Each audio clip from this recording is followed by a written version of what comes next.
मी आरती गुप्ते. अभिवाचन आरतीचं ह्या माझ्या चॅनेलवर तुम्हा सर्वांचं खूप खूप स्वागत. आज मी तुमच्या समोर सौ तृप्ती देव यांनी लिहिलेली एक सुरेखशी कथा सादर करत आहे. पण त्यापूर्वी नेहमीची सूचना, जर कथा आणि व्हिडिओ आवडल्यास लाईक, शेअर, कमेंट आणि सबस्क्राईब करा. ऐकूया आपण. कथेचं शीर्षक आहे प्रत्येक रुचलेल्या रखुमाईसाठी आणि आजच्या लेखिका आहेत सौ तृप्ती देव. संध्याकाळची वेळ होती. भाजी आणायला म्हणून मी घराबाहेर पडले होते. पाऊस नुकताच थांबला होता, त्यामुळे हवेत तो मातीचा ओला सुगंधी वास अगदी भरून राहिला होता. रस्त्याच्या कडेला अजून पाणी साचलेलं, एखाद्या खड्ड्यात आभाळाचंच प्रतिबिंब पडलेलं आणि बाजारात नेहमीसारखी लगबग सुरू. कोणी कोथिंबिरीच्या गड्ड्या उलट सुलट करून पाहत होतं, कुणी भेंडी निवडताना 5 वेळा ही कवळी आहे ना म्हणून विचारत होतं, तर कुणी भजीवाल्याच्या कढई समोर उभं राहून अजून थोडी कुरकुरीत करा असं सांगत होतं. मीही माझी पिशवी हातात सावरत भाजीवाल्याकडे गेले. 2-4 भाज्या घेतल्या. टोमॅटोचा भाव ऐकून चेहऱ्यावर नेहमीचा गृहिणी भाव आणला आणि अहो, कालपर्यंत तर 30 होते, आज 40 कसे, असं विचारून मनाला समाधान दिलं. पैसे दिले आणि परत वळले. आणि इतक्यात माझ्या नजरेस मोगऱ्याचे गजरे पडले. ताजे, पांढरे शुभ्र, अगदी नुकतेच ओवलेले. मोगऱ्याचा तो मंद गोड वास अगदी सरळ माझ्या मनात शिरला. मी थांबले. हात नकळत पुढे केला, पण पुढच्याच क्षणी मागेही आला. 10 रुपयेच होते गजऱ्याचे, काही फार मोठी गोष्ट नव्हती. पण तरीही मनात नेहमीचा तोच विचार आला, कशाला उगीच, घरात आधीच कितीतरी खर्च आहेत.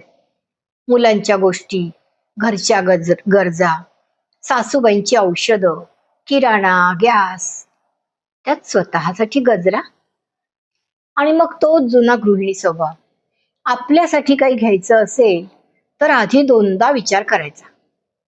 मी मनाला समजावलं आणि मग तशीच पुढे निघाले. घरी आले तर नेहमीप्रमाणे घर माझी वाटच पाहत अगदी उभं होतं.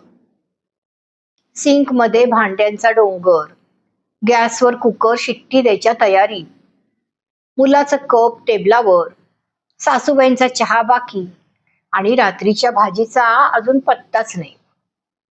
मी पिशवी खाली ठेवली, ओढणी सावरली, हात धुतले आणि थेट स्वयंपाकघरात गेले. तेवढ्यात खिडकीच्या कट्ट्यावर स्टीलची एक छोटी वाटी उलटी ठेवलेली दिसली. मला नवल वाटलं. मी ती उचलली आणि खाली मोगऱ्याचा गजरा होता. मी थबकलेच. क्षणभर तर माझा माझ्याच डोळ्यांवर विश्वासच बसेना. मी तो गजरा हातात घेतला. अजूनही ताजा होता. बहुतेक पाण्याचा हलका हक्का मारून ठेवला असावा. मोगऱ्याचा तोच वास पुन्हा एकदा सगळ्या स्वयंपाकघरात पसरला. आई, चहा झाला का? मुलगा आतून ओरडला. मी अजूनही गजऱ्याकडेच बघत होते. हो रे, झाला, म्हणजे होतोय, मीच मला कळणार नाही अशा आवाजात उत्तर दिलं. मनात एक प्रश्न मात्र उठला, हा गजरा इथे आला कुठून? मी गजरा हातात घेत हॉलमध्ये आले. हे टीव्ही समोर बसले होते, नेहमीप्रमाणे शांत. बातम्या सुरू होत्या आणि त्यांचा चेहरा असा होता जणू देशाच्या अर्थकारणाची जबाबदारी एकट्याने यांच्याच खांद्यावर आहे. मी गजरा समोर धरत विचारलं, हा कोणी आणला? त्यांनी माझ्याकडे एकदा पाहिलं. मी, तुम्ही? माझ्या आवाजातलं आश्चर्य मीच ओळखलं. हा, पण कशाला? हे अगदी सहज म्हणाले. बाजारात तू 2दा मागे वळून त्याच्याकडे पाहिलंस. मी काही क्षण त्यांच्याकडे पाहतच राहिले. इतकंच? ना वाढदिवस, ना लग्नाचा वाढदिवस, ना काही खास प्रसंग. फक्त मी गजऱ्याकडे पाहिलं आणि त्यांनी ते लक्षात ठेवलं. मी पुन्हा स्वयंपाकघरात आले. गजरा हातात धरून बराच वेळ उभीच राहिले. देवघरात ठेवू, केसात माळू, की आधी चहा करू? गृहिणीच्या आयुष्यात रोमॅन्टिक क्षण जरी आला तरी तो सुद्धा आधी फोडणी की आधी गजरा, ह्या प्रश्नात अडकतो, हेच खरं. मग मी गजरा अलगद बाजूला ठेवला आणि चहाचं पाणी ठेवलं. पण मन मात्र गोंधळलं होतं. कारण खरं सांगायचं तर माझा राग त्या दिवशी गजऱ्यावर नव्हताच. सकाळी ते कामावर निघताना मी अगदी सहज म्हटलं होतं, येताना जरा वाण्याकडून साखर आणाल का, संपलीये.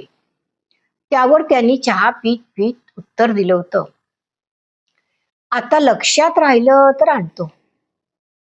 बस, एवढंच वाक्य होतं. पण ते माझ्या मनाला खूप लागलं होतं.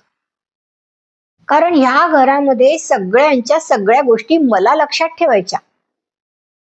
मुलांची वही कधी संपते, सासूबाईंच्या गोळ्या कधी आणायच्या, गॅस बुकिंगची तारीख, लाईट बिल, दूधवाल्याचे पैसे, कोणाला उपवास आहे, कोणाला दही नको, कोणाला पोहे पातळ हवेत, सगळा संसार अगदी माझ्या डोक्यावर मांडलेला. मग माझी एक साखरही लक्षात राहिलं तर ह्या खात्यात का जायची? हा, आणि हे काही पहिल्यांदाच घडत नव्हतं. रोजच्या संसारात अशा कितीतरी छोट्या छोट्या गोष्टी साचत जातात. वरून बघितलं तर काहीच नसतं त्यात. पण स्त्रीच्या मनात त्या हळूच रुसवा बनून बसतात. कारण गोष्ट साखरेची नसते. गोष्ट असते आपण कुणाच्या लक्षात आहोत का नाही याची. रात्री जेवण झालं. मुलं त्यांच्या खोलीत गेली. सासूबाई मालिकेत रमल्या. मी भांडी आवरून बाहेर आले तर ते गच्चीत खुर्ची टाकून बसले होते. पावसानंतरची हवा एकदम छान होती. मीही जाऊन त्यांच्या शेजारी बसले. काही वेळ दोघंही अगदी शांत. मग त्यांनीच विचारलं, इतका राग आलाय का अजून? मी मुद्दाम सरळ उत्तर दिलंच नाही. राग कशाला येईल मला? तुम्ही तर गजरा आणलात आज. हलकस चेहऱ्यावर हसू आलं होतं. म्हणजे अजून राग शिल्लक आहे तर. काही गोष्टी इतक्या सोप्या नसतात हो, माहितीये. मी त्यांच्याकडे वळून पाहिलं. माहितीये? खरंच माहितीये? ते काही क्षण गप्प राहिले. मग म्हणाले, पूर्ण कळतं असं नाही म्हणणार, पण एवढं समजते की आजचा राग गजऱ्याचा नाही. माझे डोळे भरून आले. पण मी चेहरा दुसरीकडे वळवला. मग कशाचा आहे तेही सांगा. तुला वाटतं तुझ्या गोष्टी माझ्या लक्षात राहत नाहीत. मी काही बोललेच नाही. ते पुढे म्हणाले, आणि तुला हेही वाटतं की या घरात सगळ्यांसाठी तू धावत असतेस, पण तुझ्यासाठी कोणी तितकं थांबत नाही. मी पदराची घडी घट्ट पकडली. हो, मी हळूच म्हणाले, अगदी तसंच वाटतं. ते शांतपणे म्हणाले, मला माहित आहे तू मोठ्या गोष्टी मागत नाहीस. मी हसलेच. हो, मी फार मागणारी बायको नाही. कधी साडी, कधी सोनं, कधी हिल स्टेशन, अशी काही मागणी नाही माझी. तेच तर, ते म्हणाले, तुझ्या मागण्या इतक्या छोट्या असतात की मी कधी कधी आपण पुरुष त्यांना अजूनच छोट समजून दुर्लक्ष करतो. हे वाक्य त्यांच्या तोडून ऐकून मी थबकले. तुला माहितीये, ते म्हणाले, बाजारात तू त्या गजऱ्याकडे पाहिलंस ना, तेव्हा मला एकदम वाटलं ही स्वतःसाठी घेणार नाही. आणि मग मनात आलं, आपणही किती वेळा असंच करतो. घर, काम, खर्च, जबाबदाऱ्या, या तुझ्या वाट्याला येणाऱ्या छोट्या छोट्या गोष्टी आपणच मागे ढकलतो. मी तुझ्या मागेच होतो, पण तुला कळलं नाही. मी गप्पच होते. मी फार बोलका माणूस नाही, ते म्हणाले. हे तुला ठाऊकच आहे, पण ह्याचा अर्थ मला काही दिसत नाही असं नाही. तू दमतेस, रुसतेस, मनात घेत बसतेस.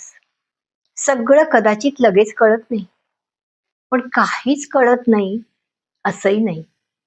मीही विचारलं, मग बोलत का नाही? ते हसले. कारण मी बावळट आहे.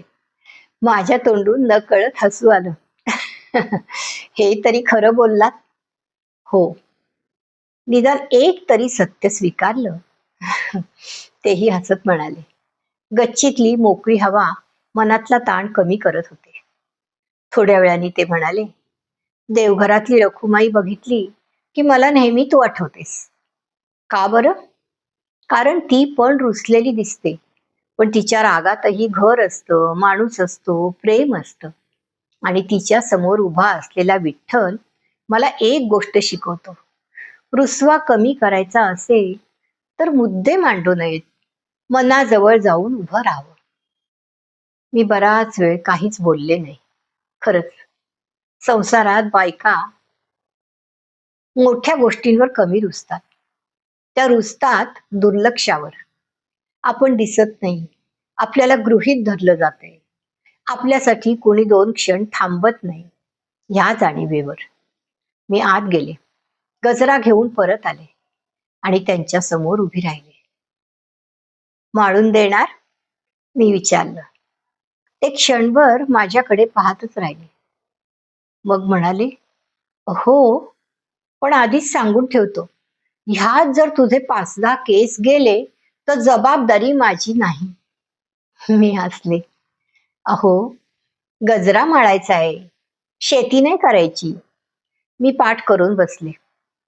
त्यांनी अवघडून गजरा हातात घेतला. दोनदा तो उलटाच धरला. एकदा पिन कुठे लावायची तेच कळेना. मग गजऱ्यापेक्षा माझे केसच जास्त हातात आले. अहो, हळू! मी किंचाळले. अगं, पहिल्यांदाच करतोय. विठ्ठलालाही प्रशिक्षण लागतं, ते म्हणाले. मी इतकी हसले की डोळ्यातले अश्रू हसण्यातच विरघळले. गजरा कसा बसा माळून झाला. नीट होता की नव्हता माहित नाही, पण त्या क्षणी तो जगातला सगळ्यात सुंदर गजरा वाटत होता. त्या रात्री झोपताना त्यांनी सहज विचारलं, उद्या पुन्हा बाजारात गेलीस आणि काय आवडलं तर घेऊन टाक. प्रत्येक वेळी मन मागे ओढू नकोस. मी त्यांच्याकडे पाहिलं. आणि तुम्ही विसरलात तर? ते म्हणाले. मग रखुमाई पुन्हा रुसू दे, पण ह्यावेळी विठ्ठल आधीच गजरा घेऊन तयार असेल. मी हसले. त्या दिवसानंतर आमच्या आयुष्यात काही फार मोठे बदल झाले असं नाही. अजूनही कधी कधी ते साखर आणायला विसरतात, कधी मीच मनात साठवून ठेवते, कधी एखाद्या क्षुल्लक गोष्टीवरून चेहरा फुगवते. संसारात सगळं काही एका गजऱ्याने बदलत नाही, पण त्या छोट्याशा प्रसंगाने एक गोष्ट मात्र बदलली. मी त्यांच्याकडे फक्त कोरडे, अबोल असं नवरा म्हणून पाहणं थांबवलं. आणि त्यांनी माझ्या रागाकडे उगीचचा बायकी हट्ट म्हणून पाहणं थांबवलं.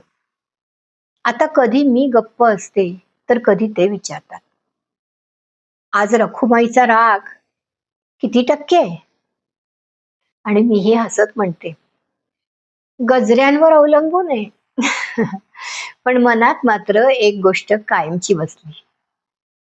प्रत्येक रुसलेल्या रखुमाईला मोठ्या शपथा, महागड्या भेटी, मोठमोठी प्रेमाची वाक्य नको असतात.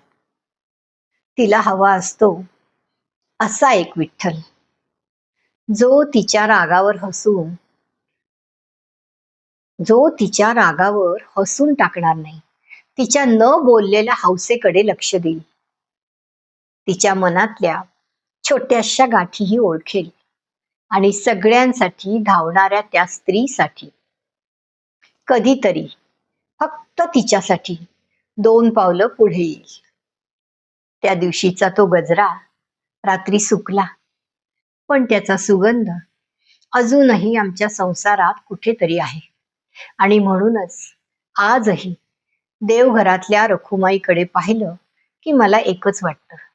हो, प्रत्येक रुसलेल्या रखुमाईसाठी असा एक विठ्ठल असावा, जो तिच्या रागातही प्रेमच ओळखेल. धन्यवाद. लेखिका आहेत सौ तृप्ती देव आणि सादर करती आरती गुप्ते.